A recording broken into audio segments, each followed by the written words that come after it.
अगर आपने अभी तक हमारा चैनल सब्सक्राइब नहीं किया तो अभी सब्सक्राइब करें और बेल आइकॉन को क्लिक करके हमारी लेटेस्ट वीडियोस के बारे में अपडेट जानें। सपा नेता अंशुल यादव की कविता से बीजेपी खफा। आखिर कविता में ऐसा क्या लिखा जो बीजेपी को खला? अंशुल यादव ने फेसबुक पर शेयर की थी एक कविता सोशल मीडिया पर हुई वायरल तो मची सनसनी। प्रदेश की योगी सरकार के खिलाफ सपा का हल्ला बोल लगातार जारी है और सपा के हल्ला बोल से तिलमिलाई बीजेपी की प्रतिक्रियाओं से बीजेपी की और किरकिरी हो रही है। अब सपा नेता और इटावा से जिला पंचायत अध्यक्ष अंशुल यादव की एक कविता से बीजेपी नेता खफा दिख रहे हैं और सपा नेता की कविता को अपनी शान के खिलाफ मान रहे हैं। दरअसल इटावा जिला पंचायत अध्यक्ष और सपा नेता अंशुल यादव ने बेरोजगारी के आलम पर एक कविता लिखी जो एक सटायर है और इस सटायर से बीजेपी की ऐसी सटकी कि बीजेपी नेता कविता पर कटाक्ष करने लगे। पहले देखते हैं कि वो कविता क्या है जिससे बीजेपी के तन बदन में आग लगी है।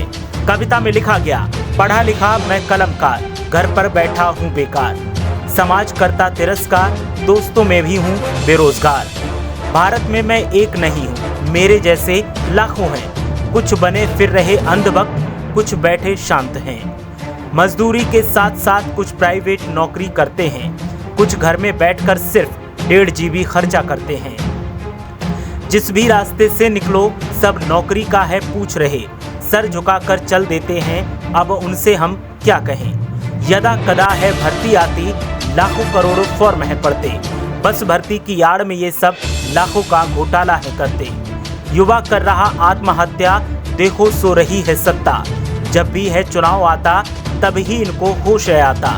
हम हैं इनकी चाल में फंसते, झूठे इनके जाल में फंसते, चुनाव के वक्त ये पैरों में होते, जीत कर ये सर पर बैठने जाते।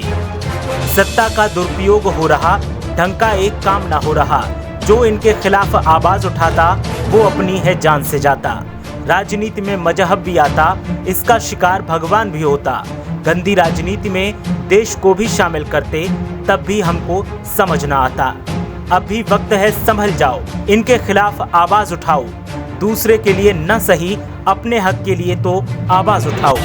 सपा नेता अंशुल यादव की इस कविता से बीजेपी के नेता ऐसे खफा हुए कि इसे सस्ती राजनीति का हिस्सा बता दिया। लेकिन बीजेपी नेता अपने बयान वीरों के उन बयानों को भूल गए जिसके सहारे बीजेपी के पात्रा, द्विवेदी और हुसैन जैसे नेता सस्ती सुर्खियां पाते हैं। वो बयान कैसे भूल गए बीजेपी नेता जिनसे दंगे तक हो जाते हैं, और तो और बीजेपी नेता गिरिराज सिंह जैसे बदजुबानों को कैसे भूल गए जो एक महिला की त्वचा के रंग पर कमेंट करते हैं। अंशुल यादव की कविता सोशल मीडिया पर जमकर वायरल हो रही है और बीजेपी की तिलमिलाहट पर सपा कार्यकर्ता जमकर चुटकी ले रहे हैं, क्योंकि जाने अनजाने कविता का विरोध कर बीजेपी अपना असली चरित्र दिखा रही है और खुद सपा को प्रमोट भी कर रही है। ब्यूरो रिपोर्ट, मीडिया हलचल।